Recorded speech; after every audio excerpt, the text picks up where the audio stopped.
Hello everyone, it's मलिका और आप देख रहे हैं आर्टिस्टिक सोल चैनल। जैसा कि आप जानते हैं कि मैं अपने इस चैनल पे आपके साथ ढेर सारे यूज़फुल और क्रिएटिव क्राफ्ट आइडियाज़ शेयर करती हूँ, लेकिन आज कोई क्राफ्ट आपके साथ शेयर नहीं कर सकूंगी क्योंकि लास्ट मंडे ही क्राफ्ट बनाते बनाते ही मेरे हाथ में इतनी ज़ोरों का कट लगा जो कि हड्डी तक था। तो मुझे यहाँ पे 4 से 5 स्टिचेस आए थे। इस वजह से क्राफ्टिंग करना तो इस वीडियो में पॉसिबल नहीं था, लेकिन मैंने सोचा अगर मैंने ब्रेक लिया ही है तो क्यों ना मैं आपके साथ अपने आर्ट वर्क शेयर करूँ जो शायद मैंने आपके साथ पहले कभी नहीं शेयर किए होंगे। इनफैक्ट आप में से कई लोगों को ये पता भी नहीं होगा कि मैं एक क्राफ्टर होने से पहले एक पोर्ट्रेट और पेंटिंग आर्टिस्ट हूँ, यानी पोर्ट्रेट्स एंड पेंटिंग बनाती भी हूँ और बच्चों को सिखाती भी हूँ। तो आज अपने मैं कुछ स्केचेस आपके साथ शेयर करूंगी, आप देख के ज़रूर बताइएगा कि वो आपको कैसे लगे। इनमें से कुछ स्केचेस तो 2009 से हैं, यानी इतने पुराने हैं, लेकिन मैं अपने इस वीडियो में आपके साथ कुछ सेलेक्टेड स्केचेस ही शेयर करूंगी। और अगर आप मेरे पुराने या नए पोर्ट्रेट देखना चाहें तो आप मुझे कमेंट करके ज़रूर बताइएगा, उस पर भी हम पार्ट 2 ज़रूर बनाएंगे। तो आज मैं आपको जो स्केचेस शेयर करने वाली हूँ ये 2015 से 17 के बीच के हैं, यानी जब मैं एमए अपना कर रही थी तब मैंने ये स्केचेस बनाए थे। और ये सारा वर्क जो था वो मेरे कॉलेज का सबमिशन वर्क था। मैंने अपनी स्केच बुक में लगभग 50 अलग अलग तरीके के स्केच बनाए थे, लेकिन उसमें एक इंटरेस्टिंग पॉइंट भी है, आपको इस वीडियो के अंत में वो ज़रूर देखना चाहिए कि मेरे साथ इसमें क्या गड़बड़ी हुई थी। तो पहला स्केच जो है ना, ये मेरा सबसे फेवरेट है क्योंकि ये कान्हा जी का स्केच था और इसे बनाते हुए मुझे बड़ी खुशी हुई कि मेरी स्टार्टिंग ही इस स्केच से स्टार्ट हुई थी। इनफैक्ट कॉलेज में भी हमारे आर्ट टीचर्स को ये काफ़ी पसंद आया था। अब चलते हैं दूसरे स्केच की तरफ। ये स्केच भी मैंने जो है पेंसिल कलर से ही बनाया था और इसमें टोटली पेंसिल स्केच का ही वर्क हुआ है। इसकी आंखें मैंने थोड़ी सी रियलिस्टिक करने की कोशिश की थी, जैसा आप यहाँ पर देख रहे हैं। लाइन की ये दोनों आंखें और जो इसकी डिटेलिंग है वो काफ़ी ज़्यादा मेहनत ली थी और इसमें टाइम भी काफ़ी लगा था। तो मेरा ये दूसरा स्केच था और ये बहुत ही ईजी था बनाना, लेकिन ये टाइम कंज्यूमिंग था। तीसरे स्केच की तरफ चलें तो ये काफ़ी ईजी था, कलरफुल था और इसमें काफ़ी सारे कलरफुल स्ट्रोक्स थे। अलग टेक्निक का इस्तेमाल किया गया था। आप अगर यहाँ देखेंगे तो पेंसिल से एक एक स्ट्रोक आपको दिखेगा, जैसे कि हेयर्स होते हैं वैसा ही मैंने यहाँ पर देने की कोशिश की थी। ये कलरफुल रखना था मुझे, इसलिए मैंने इसमें सारे कलरों का इस्तेमाल किया था। चौथे स्केच की तरफ चलें तो यहाँ पर मैंने ये बनाया था, सिंपल सा पोर्ट्रेट बनाया था जिसमें ज़्यादा टाइम तो नहीं लगा क्योंकि इसमें मैंने मार्कर पेन और सिर्फ थोड़ी बहुत पेंसिल की डिटेलिंग दी थी। ये एक स्केच है जो कि काफ़ी यूनिक था और ये एग्जीबिशन के दौरान मुझसे लिया भी गया था अपने कॉलेज में एग्जीबिशन के लिए। तो ये स्केच भी मुझे काफ़ी अच्छा लगता है और थोड़ा डिफरेंट है और इसका मेन वर्क जो था वो इसकी आँखों पर हुआ था। तो चलते हैं हमारे नेक्स्ट स्केच की तरफ। ये भी थोड़ा सा डिफरेंट है क्योंकि ये जापानीज़ आर्ट से इंस्पायर था। जैसे जापानीज़ लोग जो होते हैं वो अलग तरह की ड्रेस और स्टाइल रखते थे पुराने ज़माने में, तो मैंने बस वो यहाँ पर दिखाने की कोशिश की थी। इसमें स्मजिंग का काम हुआ था। बेसिकली ये पूरा ही पेंसिल से बना हुआ काम है। यहाँ पर बालों का काम करते हुए मुझे बड़ा ही मज़ा आया था। छोटे छोटे से डिटेलिंग्स करना वैसे भी मुझे बहुत पसंद है और इससे रियलिस्टिक लुक देते हुए मुझे बहुत ही खुशी हुई थी। तो ये वाला स्केच मुझे काफ़ी अच्छा लगता है, ये भी मेरा फेवरेट वन ही है। अब इसके बाद हम दूसरे स्केच पे जाते हैं। ये स्केच थोड़ा सा अलग है, मॉडर्न है। इसके कलर कॉम्बिनेशन मुझे पसंद थे, इसलिए इसे मैंने बनाने का सोचा था। इसमें कलर थीम मैंने इस तरह से सोची ताकि इसमें कलर कंट्रास्ट दिख सके। तो ब्लू एंड रेड का इस तरह से यूज़ करना मुझे यहाँ काफ़ी फ़ायदेमंद रहा क्योंकि ये सबसे अलग था। ये जो नेक्स्ट स्केच है इसे देख के तो आई एम श्योर आप इसे पहचान ही गए होंगे। ये है चार्ली चैपलिन, आपने इनके बारे में सुना होगा। और इस स्केच में मैंने कोई पेंसिल का इस्तेमाल नहीं किया था, सिर्फ उसकी बेसिक ड्राइंग ली थी और सारा काम यहाँ पर मार्कर पेन से हुआ था। अगला ये जो स्केच है वो मैंने नेचर से इंस्पायर होकर लिया, तो इसमें मैंने कलरफुल पेंसिल और स्टिपलिंग आर्ट का इस्तेमाल किया था। यानी आप अगर मेरी बुक में देखेंगे ना तो अलग अलग टेक्निक आपको नज़र आएंगी और ऐसे काम करना मुझे वैसे भी बहुत पसंद है। ये एक और मेरा फेवरेट वर्क है राधा कृष्णा का, जो पेंसिल और कलर चॉक से हुआ था। बेसिक इसके जो बैकग्राउंड थे उसमें कलर चॉक का इस्तेमाल किया गया था, जो आप यहाँ रेड कलर देख रहे हैं। बाकी जो है सारा पेंसिल से बना था।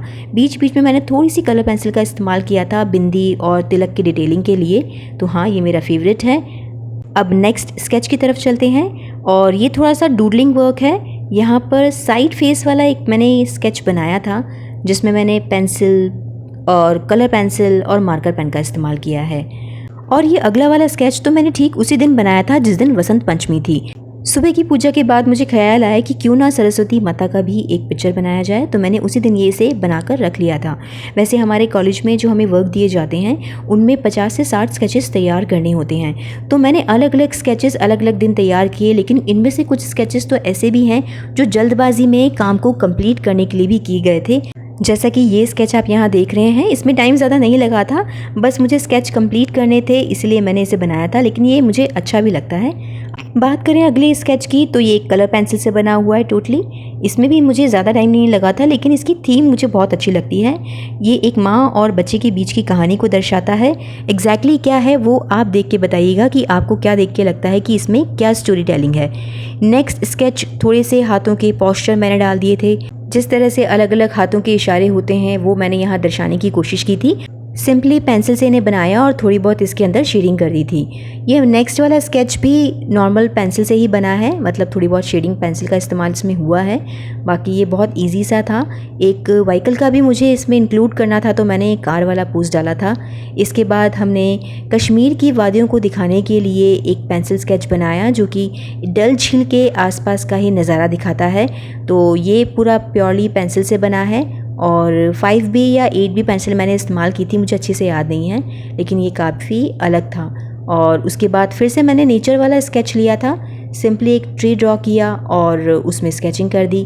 वैसे मैं बहुत सारी लाइव स्केचिंग भी करती थी, तो मतलब लाइव स्केचिंग का मतलब ये नहीं है कि हमने सामने बैठ के बनाया, लेकिन हाँ, जो हम बनाना चाहते हैं हम उसकी एक बार पिक्चर क्लिक कर लेते हैं और उसके बाद उसे फ़ोन से ही ड्रॉ करने की कोशिश करते हैं। इस म्यूज़िकल इंस्ट्रूमेंट में मैंने शेडिंग करी है, यहाँ पे स्मजर्स और पेंसिल्स का ही इस्तेमाल हुआ है। ये नेक्स्ट वाला बर्ड का स्केच है जिसमें नॉर्मल ग्रेफाइट पेंसिल का इस्तेमाल हुआ है, लेकिन पेंसिल स्ट्रोक के साथ। ये वाला स्केच थोड़ा सा स्पेशल था क्योंकि इसे बनाने में काफ़ी मेहनत भी लगी और ये मेरा फेवरेट भी है क्योंकि इसमें छोटी छोटी सी डिटेलिंग है जिसे करने में मुझे काफ़ी अच्छा लगता है। और सबसे इंटरेस्टिंग बात तो ये थी कि ये हमारे ही कोर्स की बुक का एक कवर पेज था जो बहुत ही बड़े आर्टिस्ट ने बनाया था आई थिंक, और ये मुझे तभी पसंद आ गया था जब हमने कोर्स की बुक्स परचेज़ की थी और मैंने तभी सोच लिया था कि इसे तो मैं ज़रूर बनाऊँगी। ये नेक्स्ट वाला जो स्केच है ये इसका बैकग्राउंड वाटर कलर से है, लेकिन इसमें थोड़ी सी डूडलिंग हुई है। ये बटरफ्लाई का स्केच हमने लिया था और इसको बहुत ही अच्छे से जूम करके मैंने बनाया था। इसमें सारे कलर जो शेड्स थे हमने पेंसिल कलर से दिए थे। अगर आपको मैं इसे थोड़ा सा पास से दिखाऊंगी तो आपको इसमें दिखेगा कि मैंने इसमें थोड़ा बहुत ग्लिटर का इस्तेमाल भी किया था। अब ग्लिटर मेरा फेवरेट है तो कहीं ना कहीं उसका आना तो बनता ही था, तो मैंने इसके अंदर ग्लिटर भी यूज़ किए थे। और हाँ, ये मुझे अच्छा लगता है। अगर दूर से देखें तो ये काफ़ी सुंदर दिखता है। इसका बड़ा अगर पोज हम लगाएंगे तो ये बिल्कुल पेंटिंग जैसा ही लगेगा। तो ये नेक्स्ट स्केच हमने लिया था विलेज सीन, जहाँ पे दो औरतें रेगिस्तान में बैठे पानी भरने का इंतज़ार कर रही हैं, या जैसा भी आप समझें। तो ये वाला नेक्स्ट स्केच जो है वो ऑक्टोपस और ह्यूमन आई का मिक्स है, यानी एक ऑक्टोपस का बॉडी और एक ह्यूमन आई को हमने मिक्स कर दिया। और ये भाई कई बार मैंने अपने स्टूडेंट्स को भी बनवाया है, ये थोड़ा सा यूनिक लगता है, तो उस टाइम पे मैंने इसे अपने स्केच बुक में भी डाल ही दिया था। ये दोबारा से हमने थोड़े बहुत ऑब्जेक्ट्स तैयार किए अपने ड्राइंग बुक में। ये डाय है पानी से निकलती हुई। मैं एक और इंटरेस्टिंग आपको बात बताती हूँ। ये जो आप मेरे वर्क देख रहे हैं ना, मैंने अपने एमए के दौरान किए थे, यानी ड्राइंग एंड पेंटिंग जो मैंने फाइन आर्ट्स किया था उसके अंदर मैंने ये बनाए थे। लेकिन ये एमए करने से पहले मैं ये वाला काम ऑलरेडी करती थी, सिखाती थी, बनाती थी। एग्जीबिशन में एक बार मैंने अपनी लता मंगेशकर वाली पोर्ट्रेट को लगाया था, जिसे देखकर एक मैम ने मुझे सजेस्ट किया था कि आपको एमए करना चाहिए, क्योंकि मैं साइंस फील्ड से थी। मैंने अपना पोस्ट ग्रेजुएशन बायोटेक्नोलॉजी में किया था, लेकिन मुझे काफ़ी शौक था अपने ड्राइंग एंड पेंटिंग में। तो जब मेरा ग्रेजुएशन ख़त्म हुआ, पोस्ट ग्रेजुएशन मतलब, तो मैंने ये आर्ट वर्क करना स्टार्ट किया था, यानी तब मैंने पोर्ट्रेट बनाने स्टार्ट किए थे। तो तब मुझे एक मैम ने सजेस्ट किया था कि आपको एमए करना चाहिए और इसी फील्ड में आगे बढ़ना चाहिए। इस वजह से ही मैंने एमए स्टार्ट किया था और ये काम वहीं के थे। जो लोग मुझे जानते हैं उन्हें तो इस बात के बारे में पता है, लेकिन जिन लोगों को इसके बारे में नहीं पता उन्हें लगता है कि शायद ये वर्क सारा मैंने अपने कॉलेज में सीखा था। इनफैक्ट कॉलेज में तो कुछ सीखने को मिला ही नहीं, ये सारा काम तो मैं ऑलरेडी पहले से काफ़ी सालों से कर रही थी। एग्जीबिशन में जब मैंने पार्टिसिपेट किया तो वहाँ पर जाकर मुझे कुछ सजेशंस मिली, जिसकी वजह से मैंने कॉलेज ज्वाइन किया था और अपना एमए कंप्लीट किया था।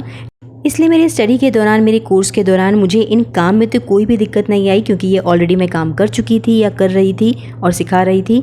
बस मुझे थ्योरी पढ़नी थी और एग्ज़ाम देने जाना था। तो आर्ट्स में ग्रेजुएशन करना मेरे लिए काफ़ी ईजी हो गया था इस काम की वजह से, जो ऑलरेडी मैं कर रही थी। तो यहाँ पे ना एक चीज़ आपको पता चलेगी कि आप किसी भी फील्ड से हों, अगर आपने ग्रेजुएशन कर रखी है या कुछ भी कर रखा हो किसी भी फील्ड से, अगर आप आर्ट में इंटरेस्टेड हैं तो आप वो कभी भी ज्वाइन कर सकते हैं, उसे कर सकते हैं।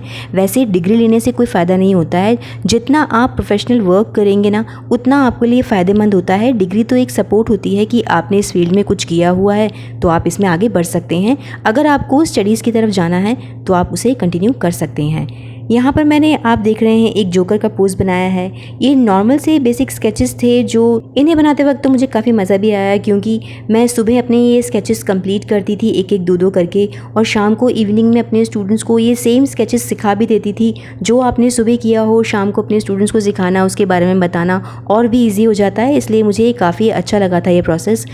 ये नेक्स्ट वाला स्केच जो आप देख रहे हैं वो प्योरली पेंसिल कलर से बना है, और कुछ खास तरह की पेंसिल्स आती हैं आर्ट के लिए, तो मैं वहीं का इस्तेमाल करती हूँ। अगर आपको जानना हो तो आप मुझसे पूछ सकते हैं कमेंट करके।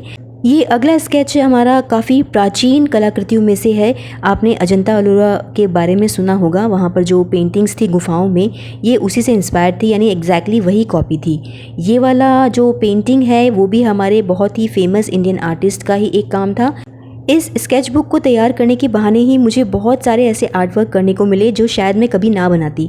तो मैंने वो जो सारी इच्छाएं थी ना वो इस स्केच बुक में सारी इकट्ठी कर ली थी और उन्हें बना लिया था। वैसे अगर आप ये सारे जो मेरे स्केचेस हैं इन्हें बहुत अच्छे से देखना चाहते हैं तो आप मेरे इंस्टाग्राम पेज आर्ट बाय मलिका पर इन्हें देख सकते हैं। वहाँ पर आपको एक एक स्केच दिखेगा, और इसके अलावा भी जो मेरे काम हैं पोर्ट्रेट के या पेंटिंग के, वो भी आप वहाँ पर जाके देख सकते हैं। तो हाँ, please Instagram account art by Malika को ज़रूर चेक कीजिएगा अगर आपको भी इस फील्ड में बहुत इंटरेस्ट है तो। अभी जो नेक्स्ट वाला स्केच है ये थोड़ा सा डिफरेंट है, क्योंकि हमने यहाँ पर क्रॉस हैचिंग से इसे बनाया था। नॉर्मल जो हमारा बॉल पेन होता है हमने उसी का वर्क यहाँ पे किया है।